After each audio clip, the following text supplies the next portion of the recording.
নমস্কার বন্ধুরা, সবাই কেমন আছো? আশা করছি সবাই ভালো আছো, সুস্থ আছো। এখন ঘড়িতে বাজছে 9:30 সকাল। তো এখন থেকে আমি ব্লগটা স্টার্ট করছি।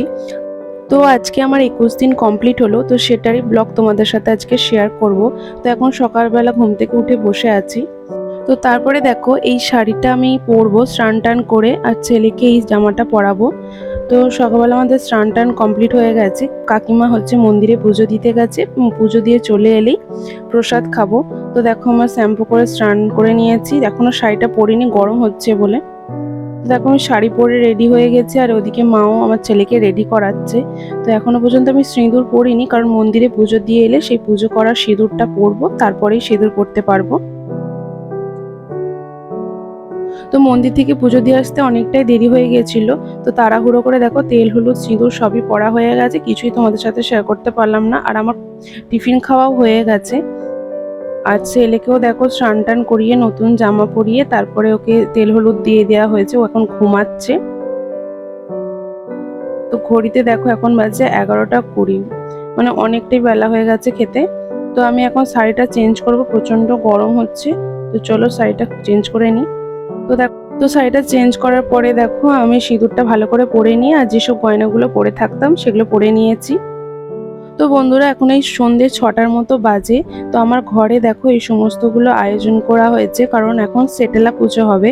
তো এই পুজোটা সন্ধ্যেবেলাতেই করতে হয় 21 দিনে। তো আমার মেয়ে তো দেখবে বলে খুব এক্সাইটেড দাঁড়িয়ে আছে। তো ঠাকুমা এসে পুজো করবে, পাশের বাড়ি একটা ঠাকুমা। তো দেখো, ঠাকুমা চলেও এসেছে, সবকিছু রেডি করে নিচ্ছে। তো এই পুজোটাই কাঁচা আর কি মাটির একটা হাঁড়ির ওপরে গোবর দিয়ে তার উপরে 21টা কড়ি দিতে হবে। তারপরে পুজো করতে হবে। আর এটাই ঠাকুমারাই পুজো করে, মানে সবাই পুজোটা করতে পারে না। তো দেখো কি কি করছে, তোমাদের সবকিছুই তোমাদের সাথে শেয়ার করছি দেখো। আর এই পুজোটা হওয়ার পরেই নাকি বিধাতা আর কি আমার ছেলের কপালে সবকিছু আর কি লিখতে শুরু করবে, এরকমই একটা ব্যাপার শুনলাম। তো চলো, ঠাকুমা কিভাবে কি পুজো করছে সবটাই তোমাদের সাথে শেয়ার করছি, তোমরা দেখতে থাকো কিভাবে পুজোটা হচ্ছে।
তো দেখো পুজোটা হয়ে যাবার পর আমার ছেলেকে ওই সামনেটায় মেঝেটায় একবার শোয়াতে হবে, আর একটা খড়কুটো দিয়ে ওর কানে দিতে হবে, সেটাই দিচ্ছে।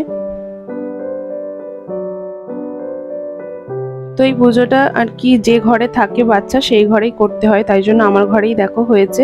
তো চলো পুজো সমস্ত কমপ্লিট হয়ে গেছে, এটা 3 দিন এইভাবে থাকবে এখানে আমার ঘরেতে, তারপর তুলবে। তো চলো ভিডিওটা আজকে এই পর্যন্তই। মেয়ে, আমি আর ছেলে এখন বসে আছি, ঘরে কেউ নেই। তো চলো টাটা, দেখা হচ্ছে পরের ভিডিওয়।